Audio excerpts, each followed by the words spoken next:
দোকানদার, আমাকে 200 টাকার একটু খুচরো করে দাও না গো। খুচরো? খুচরো তো আমার কাছে নেই গো।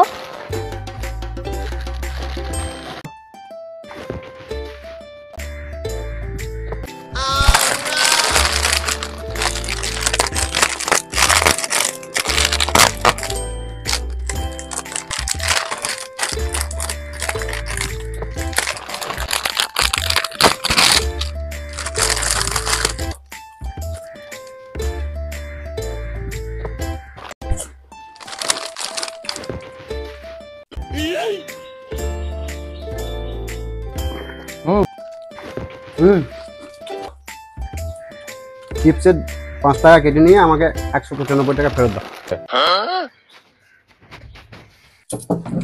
5 দিন পর দেখা করো। খুচরো নাই বললাম, কথা শোনা হলো না লাই। যাও যাও যাও যাও, 1 সপ্তাহ পর এসে দেখা করো, এখন হবে না, যাও।